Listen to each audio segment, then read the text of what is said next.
Bismillahirrahmanirrahim. Assalamualaikum warahmatullahi wabarakatuh. Innal hamdalillah nahmaduhu wa nasta'inuhu wa nastaghfiruhu wa natubu ilaihi wa na'udzu billahi min shururi anfusina wa sayyiati a'malina. May yahdihillahu fala mudilla lahu wa may yudlil fala hadiya lahu. Wa asyhadu an la ilaha illallah wahdahu la syarika lahu wa asyhadu anna Muhammadan 'abduhu wa rasuluhu la nabiyya ba'dah. Ya ayyuhalladzina amanu taqullaha haqqa tuqatih wa la tamutunna illa wa antum muslimun. فإن أحسن الكلام كلام الله وخير الهدى هدى محمد صلى الله عليه وسلم وشر الأمور محدثاتها وكل محدثة بدعة وكل بدعة ضلالة وكل ضلالة في النار. Para hadirin, para jemaah umrah, tamu-tamu Allah yang dirahmati oleh Allah Subhanahu wa taala. Alhamdulillah, segala puji dan syukur senantiasa kita panjatkan kepada Allah Subhanahu wa taala yang telah memberikan kita kemudahan dan berbagai macam kenikmatan yang terus-menerus Allah curahkan kepada kita. Salawat dan salam semoga Allah berikan kepada Nabi kita Muhammad sallallahu alaihi wasallam dan juga kepada keluarganya serta seluruh sahabat beliau tanpa terkecuali.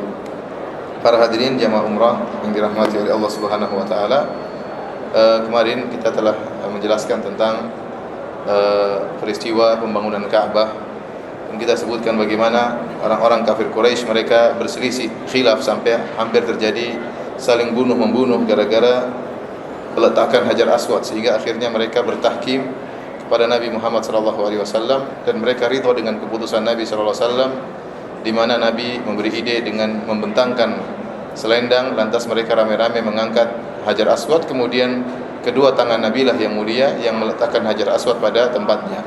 Peristiwa ini ya di antara peristiwa sebagai pembukaan yang menunjukkan bahwasanya Muhammad SAW berhak menjadi seorang nabi.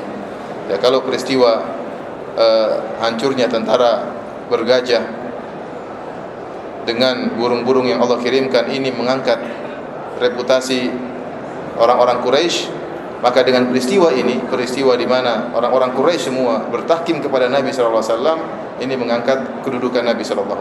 Tatkala itu umur Nabi masih 35 tahun, belum menjadi apa? Belum menjadi nabi. Ini menunjukkan persiapan yang Allah berikan kepada Nabi Muhammad agar Muhammad SAW terangkat kedudukannya dan bersiap untuk menjadi seorang nabi. Kemudian kemarin telah kita jelaskan juga tentang beberapa bentuk penjagaan Allah Subhanahu wa taala kepada Nabi SAW sebelum beliau diangkat menjadi seorang nabi. Beliau tidak terjerumus dalam kemaksiatan-kemaksiatan, ya, dalam kesyirikan-kesyirikan.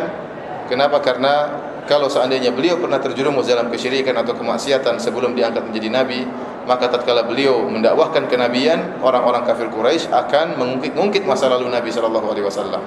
Sebagaimana saya sebutkan tatkala Nabi Musa alaihissalam pernah melakukan kesalahan membunuh seorang tatkala beliau sebelum mendakwai Firaun, maka tatkala beliau mendakwai Firaun, Firaun mengungkit hal ini. Ya, alam nurabbika fina walidan wa labista fina min umrika sinin wa fa'alta fa'lataka allati fa'alta. Bukankah kami telah pernah merawat engkau wahai Musa? Bukankah kau adalah anak angkat kami? Ya, bukankah kau telah melakukan pembunuhan? Dan ini diungkit oleh Firaun tatkala Musa berdakwah kepada Firaun. Oleh karena kita tidak dapati dalam satu hadis pun, ya, bahwasanya orang-orang musyrikin mengungkit kesalahan Nabi di masa lalu. Karena memang Rasulullah SAW tidak punya kesalahan di masa lalu. Beliau tidak pernah menyembah berhala sama sekali.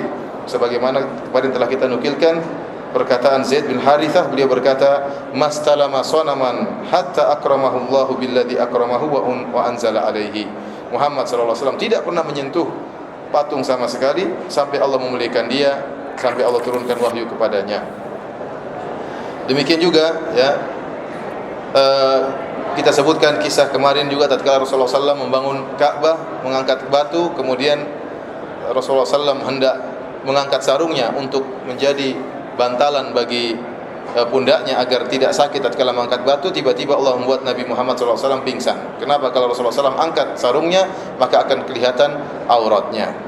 Kemudian juga diantaranya yang diriwayatkan oleh Ali bin Abi Thalib radhiyallahu taala anhu. Beliau berkata, "Sami'tu Rasulullah sallallahu alaihi wasallam yaqul." Aku mendengar Rasulullah SAW bersabda, "Ma hamamtu bi syai'in mimma kana ahlul jahiliyah yahumuna bihi minal ghina illa lailataini." Kata Rasulullah SAW, aku tidak pernah terbetik dalam hatiku untuk melakukan kebiasaan orang-orang jahiliyah seperti nyanyian kecuali dua malam. Pernah saya berkeinginan untuk ikut serta dalam acara hura-hura mereka. Ya, kiltahuma asamani Allah Subhanahu wa taala fihima. Dua malam tersebut Allah menjaga aku. Qultu lailatan li ba'dhi fitiyani Makkah wa nahnu fi ri'ayati ghanami ahlina. Faqultu li sahibi absir li ghanami hatta adkhula Makkah fa asmura fiha kama yasmurul fityan. Suatu hari aku mengembalakan kambing dengan temanku dan aku berkata kepada sahabatku, tolong jaga kambingku, malam ini saya mau pergi ke Mekah. Jadi mereka mengembalakan kambing di pinggiran Mekah. Dia mengatakan kepada temannya, lihat kambing saya ingin masuk dalam kota Mekah, ikut-ikutan ingin begadang sebagaimana anak-anak muda begadang. Qala bala, temannya mengatakan silakan, saya jaga kambingmu, silakan kau begadang sama mereka. Fadakhaltu hatta idza ji'tu awwala darin min duri Makkah sami'tu azfan faqultu ma hadha qila tazawwaj fulanatan fajalastu wa daraba Allah taala ala udhuni atau ala udhunayya. Maka aku pun masuk kota Mekah. Tatkala aku baru sampai di rumah pertama di kota Mekah, tiba-tiba aku mendengar suara alat musik. Maka aku bertanya, apa ini? Maka dikatakan ini ada pernikahan si fulan telah menikah dengan si fulanah. Maka saya pun duduk hendak mendengarkan, tiba-tiba Allah menutup kedua telingaku. Tiba-tiba Nabi Muhammad dibuat tertidur oleh Allah Subhanahu wa taala. Fa wallahi ma aiqadhani illa masus syams. Tadinya niatnya begadang, tahu-tahu ketiduran dan aku tidak terjaga kecuali karena panasnya terik matahari. Allah tidak ingin Nabi ikut-ikutan dalam acara hura-hura tersebut. Faraja'tu ila sahibi, maka aku kembali kepada temanku dan dia berkata, "Apa yang kau lakukan?"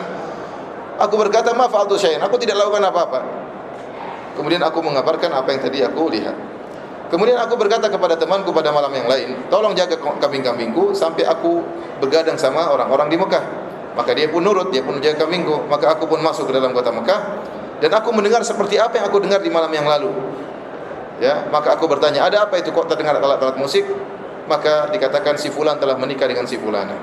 Ya, aku pun duduk hendak melihat, tiba-tiba Allah Subhanahu wa taala menutup kedua telingaku. Demi Allah, ma aiqadhani illa masus syams. Tidak ada yang membangunkan aku kecuali terik panas matahari. Maka aku pun kembali kepada temanku dan dia bertanya, apa yang kau lakukan? Qultu, tidak ada yang aku lakukan sama sekali. Kemudian aku mengabarkan dia tentang kabar yang aku alami. Ini bentuk bahwasanya Rasulullah SAW dijaga oleh Allah Subhanahu wa taala sehingga beliau tidak terjerumus dalam maksiat-maksiat yang dilakukan oleh para pemuda-pemuda di zaman jahiliyah. Kita juga pernah sebutkan Rasulullah SAW tatkala beliau melaksanakan haji, Rasulullah SAW beliau haji setelah jadi nabi cuma sekali. Kesepakatan para ulama. Beliau berumrah 4 kali dan berhaji cuma sekali. Tetapi sebelum beliau menjadi nabi, beliau pernah berhaji juga. Beliau juga pernah berhaji. Sebagaimana kita jelaskan, haji merupakan sisa-sisa peninggalan ajaran Nabi Ibrahim yang masih dilestarikan oleh orang-orang kafir Quraisy, oleh orang-orang musyrik Quraisy. Hanya saja mereka melakukan bid'ah-bid'ah dalam acara haji tersebut. Di antaranya talbiyah mereka tambah labbaik Allahumma labbaik la syarika laka labbaik illa syarikan huwa lak tamliku huwa ma malak. Dalam sahih Muslim tatkala Rasulullah SAW mendengar mereka bertalbiyah, labbaik kami penuhi panggilanmu ya Allah. Labbaik la syarika laka labbaik. Tidak ada syarikat bagimu ya Allah. Rasulullah SAW mengatakan wailakum qad cukup jangan ditambah. Namun mereka tambah lagi illa syarikan huwa lak tamliku huwa ma malak, kecuali syarikat yang kau izinkan ya Allah, yang dia tidak memiliki apa-apa, dia hanya tunduk kepada engkau dan kau yang menguasai segala sesuatu. Jadi ini lafal bid'ah yang ditambah, lafal kesyirikan yang ditambah oleh orang musyrikin dalam lafal talbiyah mereka. Di antara bid'ah yang mereka lakukan, orang-orang kafir Quraisy tatkala wukuf tanggal 9 Zulhijjah, mereka tidak wukuf di padang Arafah karena mereka mengatakan nahnu ahlul halal, kami ini adalah penduduk tanah, nahnu ahlul haram, kami adalah penduduk tanah haram dan kami tidak ingin keluar ke tanah halal, dan Arafah adalah tanah halalnya. Arafah adalah tanah halal. Maka mereka tatkala wukuf, mereka wukufnya di Muzdalifah, tidak wukuf di padang Arafah. Ini bid'ah. Padahal para anbiya, Nabi Ibrahim alaihissalam wukufnya di mana? Di padang Arafah. Ternyata, dan ini Rasulullah SAW belum menjadi nabi. Kata Jubair bin Mut'im radhiyallahu anhu, waktu dia masih belum Islam, dia mengatakan adlaltu ba'iran li yauma Arafah. Ya, pada waktu hari Arafah saya kehilangan unta saya.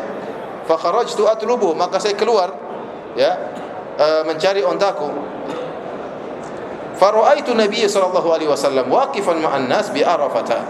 Saya lihat Nabi sallallahu alaihi wasallam waktu itu masih belum jadi nabi. Muhammad sallallahu alaihi wasallam wukuf di Arafah bersama orang-orang yang lain selain orang-orang Quraisy. Qultu hadza minal hums fama sya'nuhu hahuna. Ini Muhammad adalah bagian dari orang-orang Quraisy, ahlul haram. Ngapain dia wukuf di padang Arafah? Ya, ini berarti Allah menjaga Nabi, bahkan hajinya Nabi tatkala sebelum jadi Nabi pun sesuai dengan ajaran Nabi Ibrahim alaihissalam. Ya. Dan Rasulullah SAW terkenal dengan jujur ya dan amanah.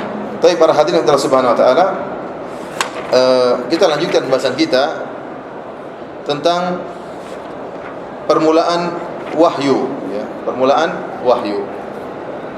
Jadi kita sudah sampaikan mukaddimah tentang persiapan Allah mengangkat Muhammad SAW sebagai seorang nabi, seperti peristiwa tentara bergajah, seperti peristiwa tadi masalah pembangunan Ka'bah, ya. Dan ini semua pertanda atau mukaddimah yang Allah berikan untuk mengangkat kemuliaan Muhammad SAW untuk diangkat menjadi nabi. Kemudian diantaranya orang-orang kafir Quraisy memberi gelar Muhammad dengan As-Sadiqul Amin, orang yang jujur dan terpercaya, amanah. Ya, oleh karenanya mereka menyimpan barang-barang berharga mereka kepada Nabi sallallahu alaihi wasallam. Dan ini perkara yang menakjubkan.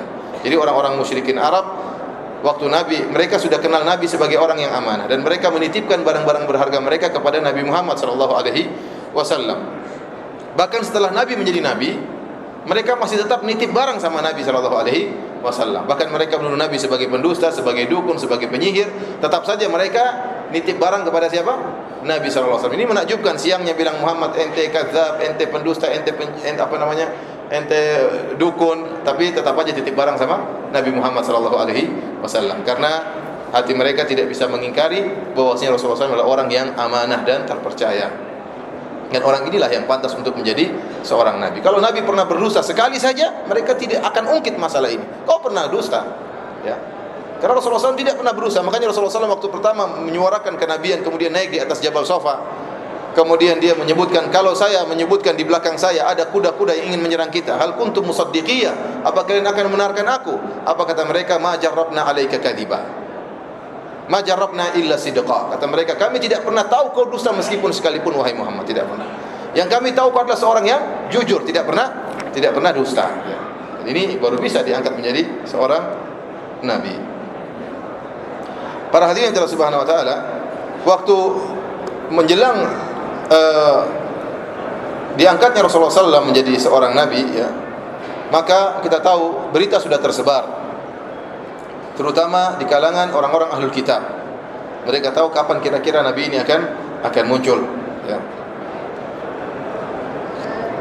Ibnu Ishaq berkata, "Kanatil ahbaru minal yahud wal ruhban minan nasara wal kuhan minal arab qad tahaddatsu bi amri Rasulillah sallallahu alaihi wasallam qabla mab'athihi lamma taqarraba zamanuhu."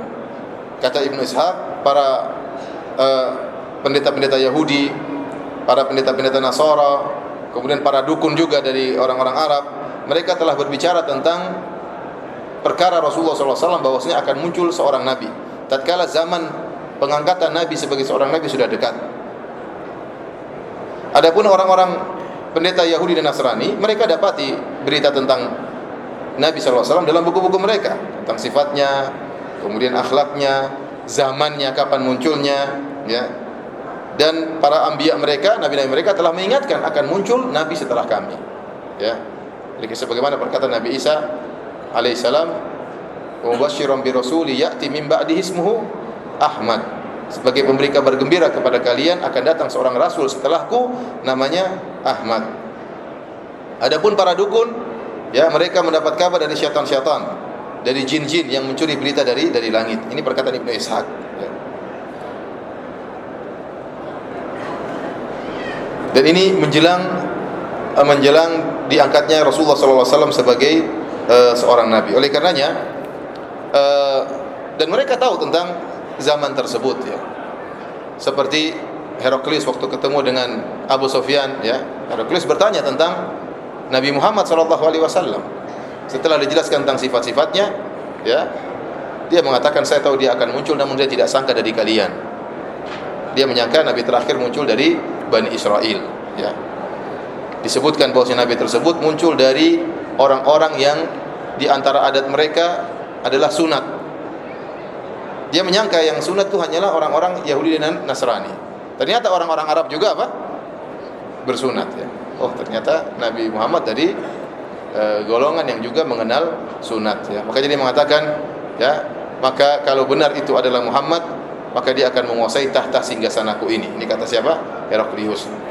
Kemudian juga orang-orang Yahudi ya, mereka sengaja tinggal di kota Madinah karena mereka menanti kemunculan Rasulullah sallallahu alaihi wasallam. Mereka tahu Rasul ini akan berhijrah ke kota Madinah, sehingga mereka berkumpul, berkonsentrasi di kota Madinah. Dan mereka sering sesumbar ya, mengatakan kepada orang-orang musyrikin tatkala itu masih musyrik, yaitu orang-orang suku Aus dan suku Khazraj, kalau muncul nabi ini kami akan ya menyerang kalian dan mengalahkan kalian. Dan ini sering didengar oleh suku Aus dan suku Khazraj. Oleh karena disebutkan di antara sebab mereka cepat masuk Islam kaum Ansar. Kenapa? Karena mereka sering dengar Yahudi bilang kalau muncul nabi kita akan menyerang kalian. Dan Allah sebutkan wa kanu min qablu yastaftihuna 'ala alladziina kafaru falamma ja'ahum ma 'arafu kafaru bih.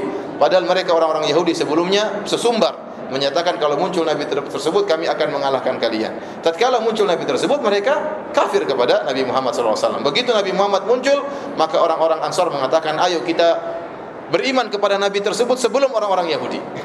Karena orang-orang Ansar sering dengar orang Yahudi ngomongin tentang siapa? Nabi Muhammad sallallahu alaihi wasallam. Begitu muncul Nabi Muhammad, mereka segera beriman sebelum orang-orang Yahudi. Orang-orang Yahudi kecele, ternyata nabi tersebut bukan dari kalangan Bani Israel tapi dari kalangan Arab, sehingga mereka pun hasad tidak mau beriman dari nabi yang bukan dari suku mereka. Jadi sukuisme mereka ini sangat tinggi, orang-orang apa? Yahudi ya. Sehingga mereka meyakini bahwasanya Allah itu hanya sayang kepada orang Yahudi. Adapun suku-suku lain selain suku Bani Israel, maka diciptakan oleh Allah sebagai pembantu suku Yahudi. Sebenarnya orang-orang selain suku Yahudi, sebenarnya mereka itu satu kedudukan seperti sapi, seperti kambing, seperti anjing, seperti hewan-hewan. Akan tetapi Allah tidak menciptakan mereka dalam bentuk hewan, karena susah kalau orang Indonesia dibentuk dalam bentuk sapi, susah untuk melayani orang Yahudi. Maka Allah ciptakan mereka dalam bentuk manusia supaya mudah melayani orang apa? Yahudi. Sebenarnya mereka itu adalah hewan-hewan. Ini keyakinan orang-orang Yahudi. Tapi para hadirin Allah Subhanahu wa taala ya. Pertama kali Rasulullah sallallahu alaihi wasallam mendapatkan wahyu, tidak langsung turun malaikat. Saya bacakan hadis dalam Sahih Al-Bukhari yang diriwayatkan dari Ibnu Syihab yaitu Az-Zuhri ya, dari sampai sanadnya kepada Ma'mar sampai kepada Urwah dari Aisyah, dari Zuhri, dari Az-Zuhri, kemudian dari Urwah dari Aisyah radhiyallahu taala anha. Beliau berkata, "Awwalu ma budi'a bihi Rasulullah sallallahu alaihi wasallam minal wahyi ar-ru'ya as-salihah." Pertama kali Rasulullah sallallahu alaihi wasallam wahyunya dimulai dengan mimpi yang benar. Fakana la yara ru'yan illa ja'at mithla falaki subhi. Dan Rasulullah SAW kalau melihat mimpi, sebelumnya beliau tidak sering mimpi, tapi menjelang beliau diangkat menjadi Nabi, sering beliau bermimpi, dan mimpi tersebut mimpi yang baik. Dan kalau beliau melihat mimpi tersebut, mithla falaki subhi, seperti waktu terbit subuh, waktu terbit fajar. Jadi maksudnya kata para ulama, mimpinya jelas. Kita ini sering mimpi nggak jelas ya, sering mimpi nggak jelas, samar-samar ngelihatnya, tahu-tahu di sini, tahu-tahu pindah ke tempat yang lain. Pokoknya mimpi ngaco, sering mimpi ngaco ya. Tapi Nabi SAW mimpi dengan mimpi yang sangat jelas. Thumma hubbiba ilaihil khala. Setelah itu Rasulullah SAW dibuat oleh Allah suka bersendirian, berkhalwat. Wa kana yakhlu bi ghari Hira, dan Rasulullah SAW sering berkhalwat di Gua Hira. Fa yatahannathu fihi wa huwa ta'abbud al-layali dhawatil adad. Dan beliau di dalam Gua Hira beliau bertahannuts. Tahannuts itu al-hinth artinya dosa, tahannuts artinya berusaha meninggalkan dosa-dosa. Tahannuts dalam bahasa Arab artinya berusaha meninggalkan dosa-dosa, karena al-hinth artinya dosa.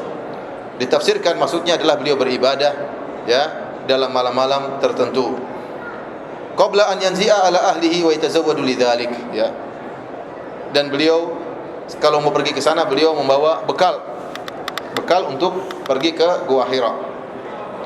Tsumma yarji'u ila Khadijah radhiyallahu anha fa yatazawwadu limithliha. Kalau sudah habis bekalnya, beliau berkhalwat ya. Ingat ya, bukan bertapa ya. Karena bertapa ini konotasinya jelek. Bertapa bersemedi, diam, nongkrong, enggak makan, enggak minum, kemudian Rasulullah SAW bawa bekal. Rasulullah SAW bawa apa? Bekal. Jadi bukan bertapa. Jangan kita pikir bertapa seperti Sunan Kalijaga di pinggir kali, bertapa tidak makan, tidak minum sampai kemudian ditutup tubuhnya oleh lumut dan lumpur dan tanah. Ini bukan begitu ya. Rasulullah SAW berenung. Ya, kata para ulama, dia berenung, kemudian berpikir tentang keagungan Allah Subhanahu wa taala. Waktunya lapar beliau makan, kalau ada orang miskin beliau kasih makan. Ya. Kalau sudah habis makanannya pulang lagi ke rumah. Tapi Allah buat dia suka untuk bersendirian. Sebelumnya tidak demikian. Ya. Sebelumnya belum pernah mimpi-mimpi seperti itu atau sering mimpi. Kemudian setelah itu suka bersendirian. Hatta ja'ahul haq wa huwa fi ghar Hira. Sampai akhirnya datang wahyu tatkala beliau di Gua Hira. Faja'ahul malak, maka datanglah malaikat. Faqala iqra, malaikat berkata bacalah. Qala ma ana biqari, aku tidak bisa baca. Rasulullah SAW tidak mengatakan lam aqra, aku tidak baca, tapi dia mengatakan ma ana biqari, yakni aku tidak bisa baca sama sekali. Karena Rasulullah SAW memang tidak bisa baca. Fa akhadhani faghattani, kemudian dia pun memegangku lalu memelukku hatta balagha minni al-jahdu, sampai akhirnya aku sesak, ya, merasa berat. Tsumma arsalani, kemudian dilepas. Setelah Rasulullah SAW sesak, dilepas oleh malaikat Jibril. Disebutkan malaikat Jibril datang dalam bentuk manusia, tiba-tiba datang mengatakan baca, kemudian memeluk Nabi SAW, dilepas. Setelah itu dilepas. Kemudian berkata lagi, iqra, bacalah. Qultu ma ana biqari. Rasulullah SAW jawab, saya tidak bisa baca, gimana mau baca? Zahirnya malaikat menunjukkan sesuatu untuk dibaca. Zahirnya malaikat menunjukkan sesuatu untuk dibaca. Rasulullah SAW mengatakan ma ana biqari, saya tidak bisa baca. Faghattani thaniyata hatta balagha minil jahd.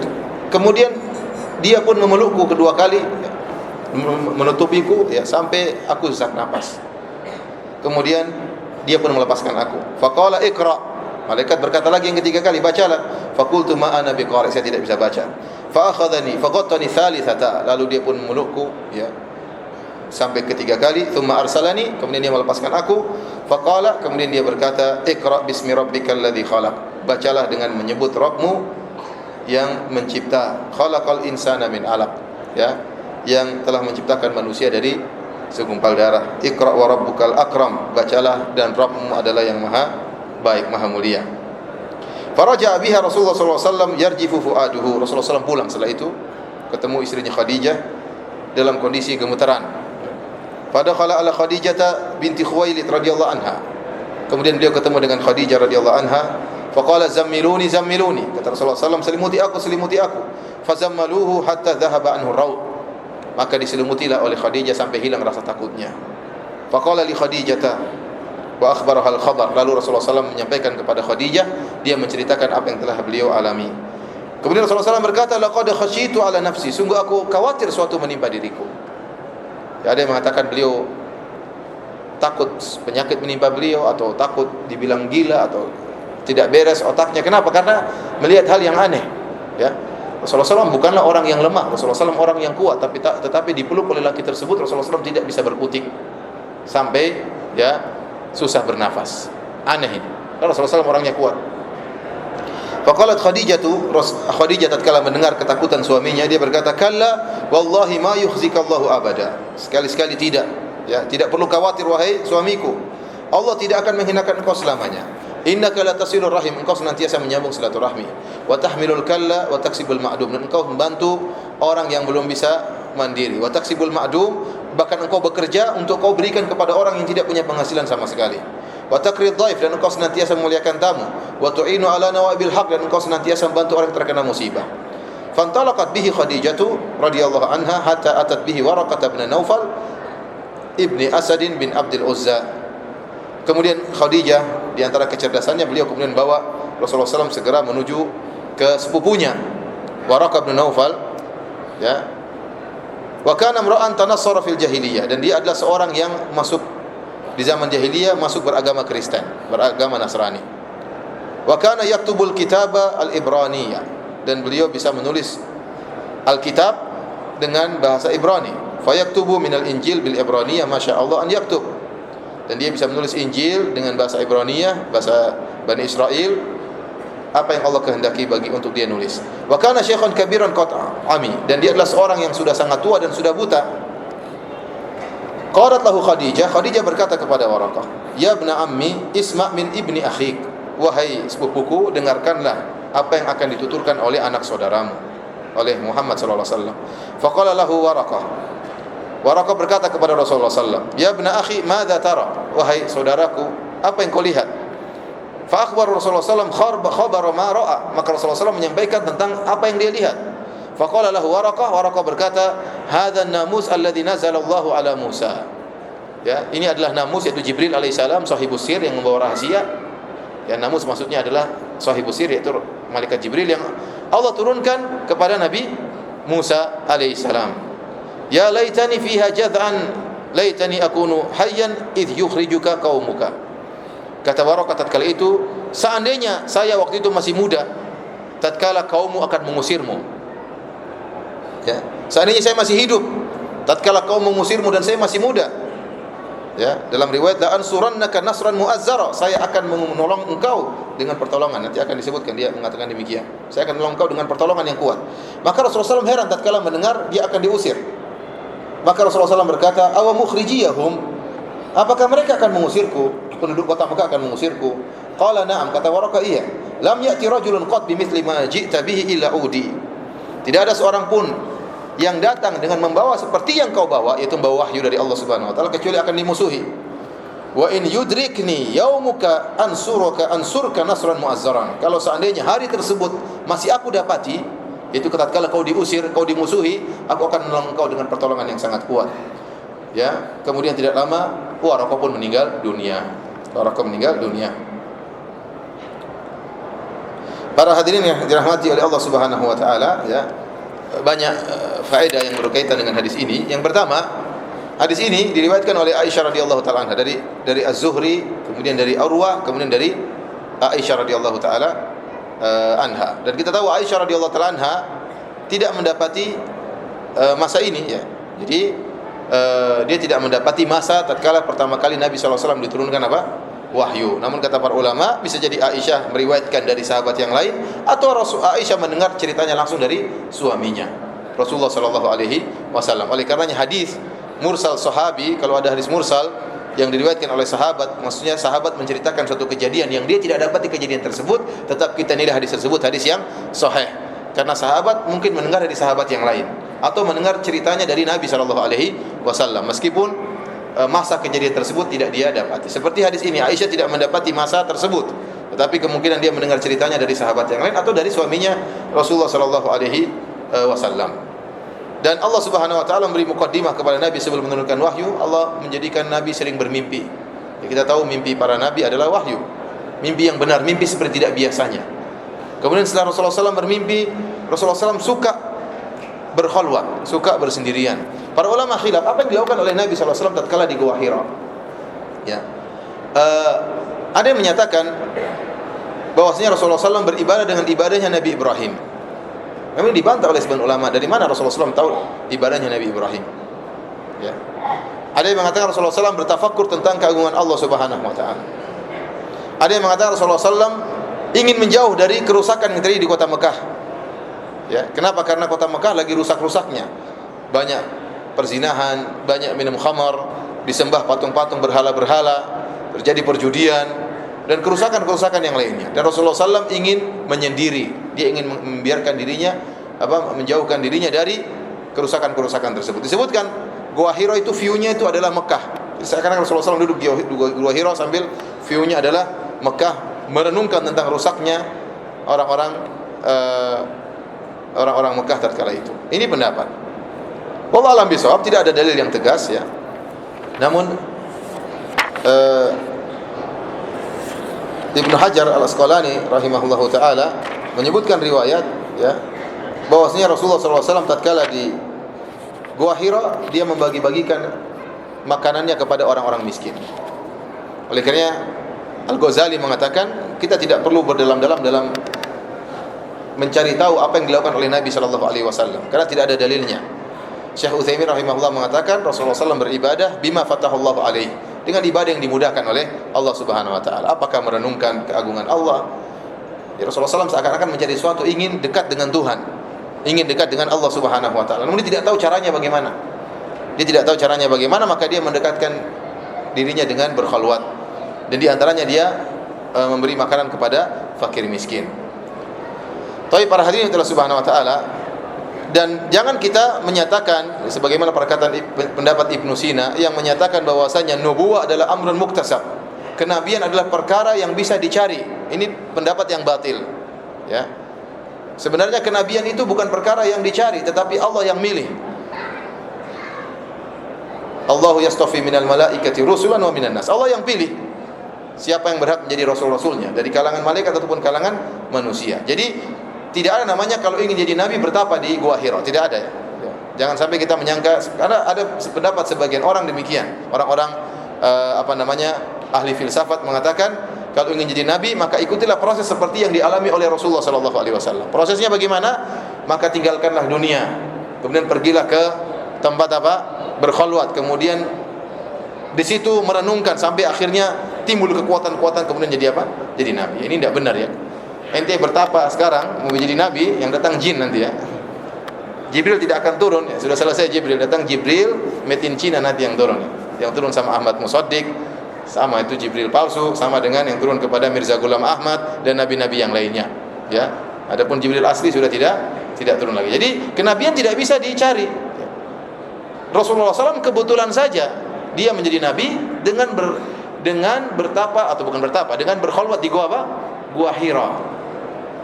Lihat nabi-nabi yang lain, mereka jadi nabi tanpa perlu proses ini. Nabi Isa begitu lahir langsung jadi nabi, tidak perlu berkhalwat. Nabi Yahya juga sejak kecil sudah jadi nabi. Nabi Musa pun jadi nabi, tidak perlu proses seperti itu, dan nabi-nabi yang lain tidak ada ikut proses seperti ini. Ini hanya kebetulan saja Rasulullah SAW ingin menjauh dari kemaksiatan, maka dia dibuat oleh Allah cinta untuk berkhalwat. Namun itu bukan sebab dia menjadi nabi, tidak. Jangan disangka bahwasanya khalwat itu merupakan sebab menjadi nabi. Tidak, Rasulullah SAW kondisinya demikian saja, ingin menjauh dari kemaksiatan yang ada, maka dia senang untuk bersendirian. Oleh karenanya kenabian bukanlah amrun muktasab, tetapi dia adalah istifa. Bukan perkara yang bisa dicari, tapi adalah pilihan dari Allah Subhanahu wa taala. Allahu a'lamu haitsu yaj'alu risalatah. Allah yang lebih tahu di mana dia meletakkan risalahnya, ya. Dan Nabi Muhammad SAW adalah nabi yang terakhir. Kemudian para hadirin Allah Subhanahu wa taala, tidak disunahkan kita setelah nabi menjadi nabi untuk kemudian kita berkhalwat di Gua Hira lagi. Sudah tidak sunnah lagi. Itu hanya kebetulan Rasulullah SAW senang dibuat seperti itu karena Allah persiapkan agar malaikat Jibril turun di tempat itu. Ya, maka jangan dikatakan sunnah kita berkhalwat di Gua Hira. Kita cari gua deh. Kalau tidak bisa ke Gua Hira, cari gua di mana saja di Indonesia ya. Ya. Kalau tidak ada gua di pinggir kali juga tidak apa-apa. Ini tidak benar. Ya. Tidak ada proses jadi nabi harus bertapa, dan tidak ada proses jadi wali harus bersemedi di pinggir kali ya. Seperti Sunan Kalijaga itu enggak benar, enggak ada dalilnya itu. Ya. Dan sanadnya sampai dari Sunan Kalijaga tidak ada sanadnya. Oleh karenanya berita cerita tentang Sunan Kalijaga bersemedi di pinggir kali tidak ada sanadnya. Bagaimana mau kita benarkan? Ya. Bahkan saya katakan kalau caranya seperti itu Sunan Kalijaga kafir. Kenapa? Di pinggir kali tidak sholat, kemudian diam saja di situ ya. Bagaimana mau dikatakan kok bisa jadi wali dengan cara demikian? Ya. Kenapa Abu Bakar tidak jadi wali seperti itu? Kemudian Umar, Utsman, para sahabat, Imam Syafi'i kenapa tidak ikut seperti yang dilakukan oleh Sunan Kalijaga? Padahal mereka adalah wali-wali Allah Subhanahu wa taala. Jadi tidak ada namanya bersemedi lagi atau berkhalwat di Gua Hira. Setelah Rasulullah SAW menjadi nabi, dirubah cara berkhalwatnya. Berkhalwatnya dengan salat malam. Ya, Allah menyuruh Nabi sallallahu alaihi wasallam untuk salat malam. Ya ayyuhal muzammil qumil laila illa qalila nisfahu aw inqus minhu qalila aw zid alaihi wa rattilil qur'ana tartila. Berkhalwatnya dengan cara salat malam, baca Al-Qur'an di malam hari, itu berkhalwatnya Nabi dengan Allah Subhanahu wa taala. Waktu Nabi ke Gua Hira, Nabi belum jadi nabi, dia bingung, dia ingin dekat dengan Allah. Tapi dia tahu caranya, maka dia pokoknya saya menjauh dari kesyirikan, menjauh dari kemaksiatan. Maka kalau setelah itu Rasulullah SAW tidak pernah lagi ke Gua Hira, ngapain ke situ lagi? Untuk bersemedi lagi untuk apa berkhalwat di situ. Dan para sahabat tidak ada yang juga ke situ. Tidak ada Abu Bakar pergi ke situ, Umar ke situ, Utsman, Ali, Imam Syafi'i tidak pernah ada duduk diam-diam dalam Gua Hira, tidak ada. Ya. Oleh karenanya tidak disyariatkan untuk pergi ke Gua Hira lagi. Kecuali hanya sekedar untuk melihat sejarah. Adapun meyakini tempat situ berkah sudah enggak ada lagi, ini enggak benar. Kalau Gua Hira tempat yang berkah, ya, maka para sahabat pasti sudah mencontohkan ke sana.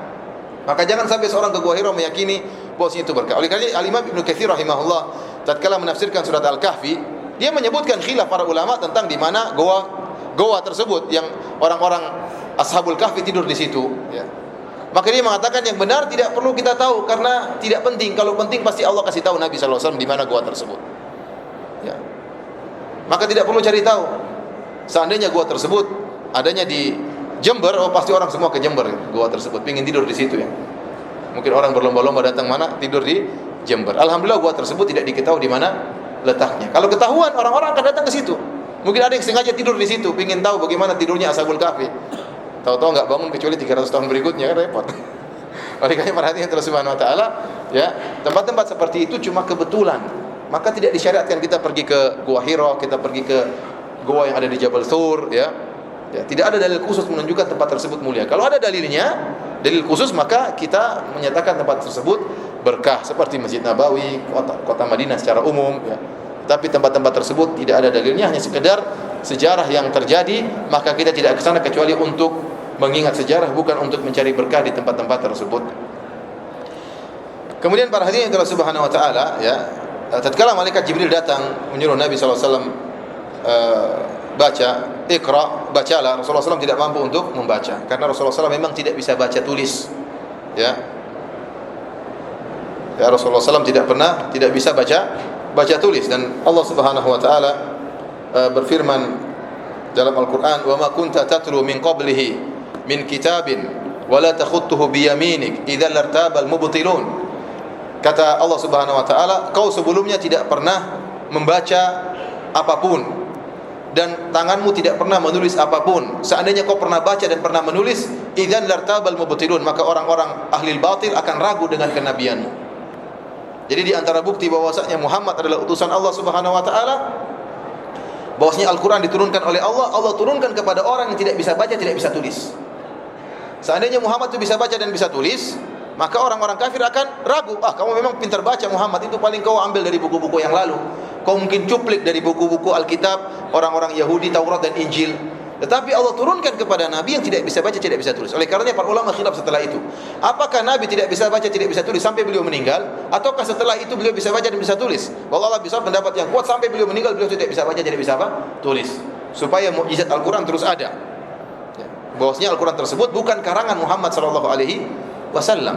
Kalau Nabi Muhammad bisa baca, bisa tulis, mereka akan katakan ini karangannya Muhammad sallallahu alaihi wasallam, ya. Oleh karenanya ini bukti bahwasanya Al-Qur'an adalah turun dari Allah Subhanahu wa taala, ya. Dan yang membacakan, yang menyuruh baca, yang mendikte, mentalkin Nabi adalah malaikat Jibril. Allah abadikan dalam Al-Qur'an, fa idza qara'nahu fattabi' qur'anah. Ya, kalau kami bacakan bacaannya maka ikutilah wahai Muhammad. Padahal yang membaca adalah malaikat Jibril. Dan Allah menggunakan kata ganti kami. Kata Allah, fa idza qara'nahu fattabi' qur'ana. Wahai Muhammad, kalau kami bacakan Al-Qur'an maka ikutilah. Kalau kami talqinkan Al-Qur'an maka ikutilah. Ini dalil bahwasanya, ya, bahwasanya kalimat kami dalam bahasa Arab bukan berarti menunjukkan berbilang. Karena sering orang-orang Nasara mengatakan, lihat, dalam Al-Qur'an juga Allah sering menggunakan kata kami, kata kami, kata kami. Berarti Allah juga berbilang, bukan cuma esa. Kita bilang ente bahlul tidak mengerti bahasa Arab. Oleh karena dulu Abu Jahal tidak ada yang punya ide seperti kamu ini. Abu Jahal, Abu Lahab, mereka sering mencari kesalahan-kesalahan Nabi dan mereka ahli bahasa Arab dan mereka tidak pernah mencela Nabi dari sisi ini. Mereka tidak pernah mengatakan, wahai Muhammad, kau nyuruh-nyuruh kepada tauhid sementara dalam Al-Qur'anmu Allah mengatakan kami. Karena orang-orang yang tahu bahasa Arab mengerti kalimat kami itu bukan berarti harus berjumlah banyak. Di antaranya makna kalimat kami adalah untuk pengagungan, seperti bahasa Indonesia kami juga kita terkadang kita bilang tidak bilang saya, tapi kita bilang apa? Kami. Atau makna kami maksudnya adalah dilakukan oleh anak buah kami. Seperti gubernur mengatakan kami yang bangun istana ini. Padahal bukan dia cuma diam-diam aja di kamarnya, yang bangun tukang-tukang itu yang capek-capek itu. Tapi atas perintah apa? Perintah dia. Sama seperti malaikat Jibril. Allah mengatakan fa idza qara'nahu, kalau kami bacakan Al-Qur'an bukan Allah yang baca. Tetapi siapa? Malaikat Jibril. Namun malaikat Jibril atas perintah siapa? Perintah Allah Subhanahu wa taala. Cukuplah kita dengan firman Allah, "Qul huwallahu ahad." Allah Maha Esa. Dan ini syubhat yang aneh yang sering disampaikan orang Nasrani karena mereka tidak paham bahasa Arab. Kemudian para hadirin yang Allah Subhanahu wa taala, Rasulullah SAW pun pulang ketakutan tatkala melihat kejadian yang aneh bertemu dengan istrinya Khadijah radhiyallahu taala anha. Dan dia mengatakan zammiluni, selimuti aku. Dan telah kita sampaikan pada pertemuan yang lalu bahwasanya Khadijah adalah wanita yang cerdas. Begitu Rasulullah SAW mengatakan selimuti aku, dia tidak banyak ngomong, langsung dia selimuti suaminya. hatta dhahaba anhu raw, sampai hilang rasa takut dari Nabi SAW. Dia tidak mengatakan ada apa, jangan dulu, cerita dulu ya. Tidak. Sebagian istri seperti itu. Kalau suaminya pulang ketakutan, tolong ambilkan teh. Apa dulu, cerita dulu, jangan dulu, cerita dulu. Penasaran. Khadijah tidak. Begitu Rasulullah SAW mengatakan zamiluni, dia langsung ambilkan kain sesuai dengan perintah suaminya. Setelah rasa takut hilang, Nabi baru cerita tentang apa yang dia alami. Dia mengatakan, saya takut dengan jiwaku, sesuatu menimpa diriku. Dan Khadijah radhiyallahu taala anha adalah wanita yang cerdas. Tatkala Rasulullah SAW sedang down, ya, mentalnya sedang jatuh, khawatir sesuatu menimpa dirinya, maka dia melakukan tindakan-tindakan yang baik. Yang pertama, dia puji Nabi SAW. Dia mengatakan, tidak mungkin kau celaka wahai suamiku. Kau ini orang baik. Kau senantiasa nyambung silaturahmi. Kau senantiasa membantu orang yang belum bisa mandiri. Kau membantu mencarikan harta untuk kau berikan kepada orang yang tidak punya apa-apa. Kau senantiasa memuliakan tamu. Kau senantiasa jujur dalam berkata. Engkau senantiasa membantu orang yang terkena musibah. Orang seperti kamu ini yang berbuat memikirkan susah untuk orang lain tidak akan dihinakan oleh Allah Subhanahu wa taala. Dari sini sebenarnya Allah mengatakan, boleh kita memuji seseorang kalau ada maslahatnya. Boleh kita memuji seorang kalau ada masalah. Asalnya tidak boleh kita memuji orang lain. Karena pujian itu membuat seorang bisa terjerumus dalam riya, ingin dipuji. Rasulullah SAW mengatakan, idza ra'aitumul maddahin fahthu ala wujuhihim turab. Kalau engkau melihat ada seorang tukang puji, maka lemparkanlah pasir ke mukanya, ambil tanah lempar mukanya. Ya. Kenapa? Karena kalau kita sudah dipuji, akhirnya bisa hilang keikhlasan kita. Bisa jadi besar kepala kita, ya. Bisa jadi ujub. Oleh karenanya orang-orang suka muji, kita lempar pasir di mukanya biar dia tidak muji-muji kita lagi. Akhirnya tadinya kita tidak makan puji, jadi makan apa? Makan puji sampai kekenyangan, ya. Kenapa? Karena dilatih oleh orang tersebut untuk senang dipuji. Makanya kalau ada orang puji antum bilang, sebentar, mau kemana? Saya mau ambil pasir. Buat apa? Buat lempar wajahmu, ya. Saya tidak ingin dipuji, ya. Latih diri kita untuk tidak ingin apa?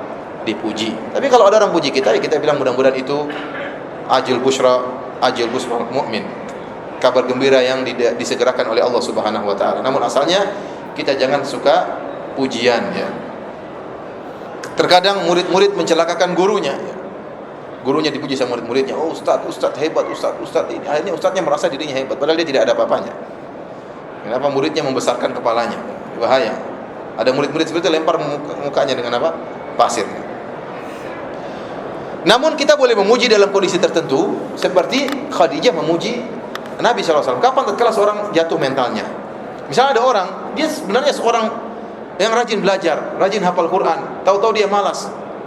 Kita puji dia, kamu tuh hafalanmu kuat loh kalau kamu belajar. Ayo belajar. Enggak apa-apa kita puji gini, untuk mengembalikan rasa percaya dirinya, ya, dalam rangka agar dia beramal soleh. Dan dia harus percaya, menyerahkan urusannya kepada Allah Subhanahu wa taala. Jadi pujian itu boleh terkadang, ya, tatkala ada maslahatnya. Kalau enggak ada maslahatnya maka tidak perlu kita muji-muji. Kasihan orang yang dipuji. Kasihan orang yang dipuji, tadinya dia ikhlas bisa dia berubah menjadi riya. Kemudian para hadirin yang Subhanahu wa taala, di antara faedah yang bisa kita ambil dalam hadis ini yaitu kecerdasan Khadijah. Khadijah segera mengantarkan Nabi kepada Waraqah bin Naufal. Dan Waraqah bin Naufal adalah sepupu Khadijah radhiyallahu taala anha. Dia seorang yang beragama Nasrani, tanassara fil jahiliyah, tetapi dia termasuk ahlul kitab yang masih di atas tauhid. Dalam Sahih Muslim pernah kita sampaikan, ya, innallaha nadhara ila ahli al-ard famaqatahum ajamahum arabahum illa baqaya min ahli kitab. Sesungguhnya Allah melihat kepada penduduk dunia dan Allah murka kepada mereka, baik orang Arab maupun selain Arab, kecuali segelintir dari ahlul kitab. Di antara segelintir ahlul kitab yang masih di atas tauhid, di antaranya Waraqah bin Naufal. Waraqah bin Naufal masih di atas tauhid. Oleh karena datang dalam riwayat Rasulullah SAW melihat Waraqah di surga. Rasulullah SAW melihat Waraqah di surga. Kenapa dia mati di atas tauhid? Dan khilaf di kalangan para ulama, apakah Waraqah ini seorang sahabat masuk Islam atau tidak? Zahirnya dia masuk Islam. Zahirnya dia mengatakan, saya ingin hidup di zamanmu wahai Muhammad dan akan tolong kamu. Berarti dia percaya kepada siapa? Rasulullah SAW. Menunjukkan dia seorang yang beriman kepada Nabi SAW. Sampai ada yang mengatakan dia adalah seorang apa? Sahabat. Ya, kenapa? Karena dia sudah bertekad dan dia sudah beriman kepada Nabi. Bahkan dia bertekad, kalau saya masih hidup, saya akan tolong engkau dengan sekuat-kuatnya wahai Muhammad, karena kau pasti akan dimusuhi oleh kaummu dan kau akan diusir oleh kaummu.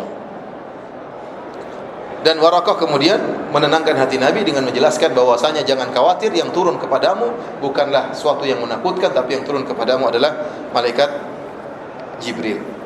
Tapi para hadirin yang dirahmati oleh Allah Subhanahu wa taala, ada satu syubhat yang disampaikan oleh orang-orang Nasara dan juga orang-orang Syiah berkaitan dengan hadis ini. Hadis ini diriwayatkan oleh Imam Al-Bukhari dalam sahihnya nomor 6982. Di penghujung hadis Az-Zuhri berkata, ya, hatta hazina Nabi sallallahu alaihi wasallam fima balagana. Waraqah kemudian meninggal dunia. Setelah Waraqah meninggal dunia, wahyu terputus, malaikat Jibril tidak datang lagi.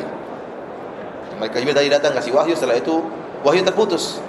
Kata Az-Zuhri, fima balagana, Rasulullah SAW akhirnya sedih berdasarkan riwayat yang sampai kepada kami, balagat Zuhri, riwayat yang sampai kepada kami, huznan goda minhu miraran kay yataradda min ru'usi syawahiqil jibal. Karena Rasulullah SAW sangat saking sedihnya, Rasulullah SAW pun pergi ke puncak gunung dan ingin melemparkan tubuhnya, ingin bunuh diri dari puncak gunung.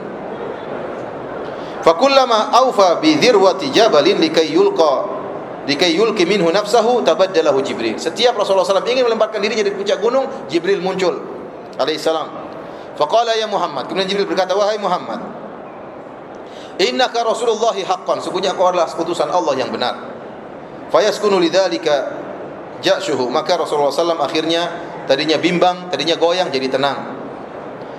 Wa taqirru nafsuhu, dan jiwanya pun menjadi tenang. Fayarji'u, fa idza talat alaihi fatratul wahyu, kalau Jibril tidak muncul-muncul lagi, goda limithli dzalik, Rasulullah SAW pergi lagi ke gunung ingin melemparkan tubuhnya. Fa idza awfa bi dhirwati jabalin tabaddalahu Jibril, kalau dia sudah sampai di ujung ingin lemparkan dirinya, tahu-tahu Jibril muncul lagi. Faqala lahu mithlu dzalik, Jibril ngomong lagi, wahai Muhammad, sungguhnya engkau adalah Rasulullah haq, engkau adalah Rasul yang benar. Ini dijadikan dalil oleh dua kelompok. Kelompok pertama Nasara, kelompok kedua orang Syiah. Pertama orang Nasara mengatakan apa? Atau orang kafir, mereka mengatakan, lihat, ya, masa itu Nabi ingin bunuh diri? Apakah ada Nabi ingin bunuh diri? Ini dalam Sahih Bukhari. Ini menunjukkan Nabi itu enggak beres. Masa Nabi ingin bunuh diri? Bagaimana bantahannya? Bantahannya pertama, kita katakan hadis ini dari balagat Zuhri, dan Az-Zuhri tidak menyebutkan sanadnya. Ini berarti hadisnya hadis yang munqati', hadis yang dhaif. Tidak semua dalam Sahih Bukhari itu hadisnya sahih. Ada ta'liqat, mu'allaqat, ada hadis-hadis yang ta'liq, yang sahih, dan ada yang tidak sahih. Ta'liq itu apa? Hadis yang tidak disebutkan sanadnya oleh Imam Al-Bukhari. Seperti ini Zuhri, dia mengatakan fima balagana. Ya, jadi balagat Zuhri itu tidak ada sanadnya. Berarti secara sanad riwayat ini riwayat yang lemah. Datang dalam riwayat yang sahih, malaikat Jibril muncul tanpa ada penyebutan Nabi ingin melemparkan dirinya ke gunung, dari gunung untuk bunuh diri. Ya. Pertama, sanadnya lemah. Yang kedua, kalaupun sanad hadis ini sahih, tidak ada masalah. Kenapa? Karena Rasulullah SAW baru jadi Nabi. Kemudian masih ada sifat manusiawinya, dia sedih. Dan kesedihan yang sangat parah, mungkin ada kerinduan ingin bertemu dengan malaikat Jibril, dan dia ditimpa dengan kesedihan yang sangat parah sehingga dia melakukan kesalahan, ingin bunuh diri. Waktu dia melakukan kesalahan, maka muncullah Jibril, dan ini justru menunjukkan Nabi maksum. Karena makna dari kalimat Nabi maksum itu artinya apa? Kalau Nabi berbuat salah ditegur langsung oleh Allah Subhanahu wa taala, ya. Oleh karena Rasulullah SAW pernah salah dalam beberapa masalah. Seperti Rasulullah SAW pernah berpaling dari Abdullah ibnu Ummi Maktum. Tatkala Rasulullah SAW sedang berdakwah terhadap orang-orang kaya, tiba-tiba Ibnu Ummi Maktum ingin didakwahi. Seakan-akan dia mengganggu konsentrasi Nabi yang sedang mendakwahi orang kaya. Maka Rasulullah SAW berpaling muka dari Ibnu Ummi Maktum yang buta, yang miskin dan buta. Rasulullah SAW berpaling karena Rasulullah SAW ingin mendakwahi orang kaya, bukan merendahkan dia, tapi ingin mendakwahi orang kaya. Karena kalau orang kaya didakwahi bermanfaat, ya, pengaruhnya besar. Dan dia bermuka masam karena seakan-akan Ibnu Ummi Maktum mengganggu konsentrasi beliau. Maka Allah tegur. Allah mengatakan, abasa wa tawalla an ja'ahul a'ma. Dia telah berwajah masam dan berpaling muka dari Ibnu Ummi Maktum. Subhanallah. Allah menegur Nabi sallallahu alaihi wasallam, dan Allah membela Ibnu Ummi Maktum. Waktu Nabi memalingkan wajahnya, Ibnu Ummi Maktum tahu atau tidak? Tidak tahu, karena dia buta. Dari mana dia tahu Nabi bermuka masam? Yang tahu hanyalah Allah. Tapi Allah tegur. Abasa wa tawalla. Dan Allah tidak mengatakan abusta wa tawallaita, kau berpaling dan bermuka masam wahai Muhammad. Tapi Allah menggunakan kata ganti orang ketiga. Dia telah berpaling dan dia telah bermuka masam. Dan ini kata para ulama kelembutan Allah kepada Nabi sallallahu alaihi wasallam. Dan demikian Allah kalau tegur Nabi dengan lembut, seperti Allah mengatakan, "Afallahu anka lima adinta lahum." Semoga Allah telah memaafkan engkau wahai Muhammad. Kenapa kau beri izin kepada mereka? Allah mengedepankan maaf baru kemudian Allah tegur. Allah tidak mengatakan, "Kenapa kau izinkan mereka wahai Muhammad tapi saya maafkan?" Tidak. Tapi Allah dahulukan apa? "Afallahu anka." Allah telah maafkan engkau wahai Muhammad, kemudian baru Allah tegur, "Lima adinta lahum." Kenapa kau biar izinkan mereka? Ya. Seperti Rasulullah SAW pernah mengharamkan madu gara-gara supaya istrinya tidak marah. Allah tegur, "Ya ayuhan nabi, lima tuharrimu ma ahallallahu lak, tabtaghi mardata azwajik." Wahai Muhammad, kenapa kau menghalalkan? Wahai Nabi, kenapa kau mengharamkan apa yang halal bagimu? Karena ingin mencari keridhaan istrimu. Maksud saya, Nabi mungkin melakukan kesalahan, tapi karena dia maksum, kalau salah langsung ditegur oleh Allah Subhanahu wa taala. Sekarang Nabi punya kesalahan. Ya, dia punya sifat manusiawi, sedih dan dia ingin melemparkan dirinya, tidak kuat dengan mengalami kesedihan tersebut. Dia ada bermacam pemikiran di kepalanya. Ini siapakah Jibril ini? Datang kepadaku, ya. Kemudian kejadian-kejadian aneh yang dia alami, ya. Mungkin tidak hadir semua dalam benaknya, sehingga dia ingin melemparkan dirinya. Tahu-tahu datang malaikat Jibril menolong dia. Ini menunjukkan dia seorang nabi. Justru kalau hadis ini sahih menunjukkan Rasulullah SAW adalah seorang nabi. Ya. Para hadirin Allah Subhanahu wa taala. Adapun kelompok kedua yang mencela Sahih Bukhari, ya, kata orang Syiah, itu Sahih Bukhari yang ada Nabi ingin bunuh diri, itu Muhammadnya bukan Muhammad kita, katanya. Karena Muhammad dalam Sahih Bukhari ingin bunuh diri. Kita Muhammadnya beda, katanya. Kita bilang, "Ya akhi, ya ini Sahih Bukhari, ya, tapi riwayat ini riwayat yang apa? Lemah." Dan tadi telah kita jelaskan maksudnya bagaimana, ya. Ya, Rasulullah SAW maksum, maksudnya kalau dia melakukan kesalahan segera ditegur oleh Allah Subhanahu wa taala. Baik, para hadirin Allah Subhanahu wa taala, ini yang bisa kita sebutkan dalam pengajian kita kali ini. Insyaallah kita lanjutkan, ya, pengajian kita pada pertemuan esok. Kalau ada yang bertanya maka kami persilahkan. Wallahu taala alam bisawab.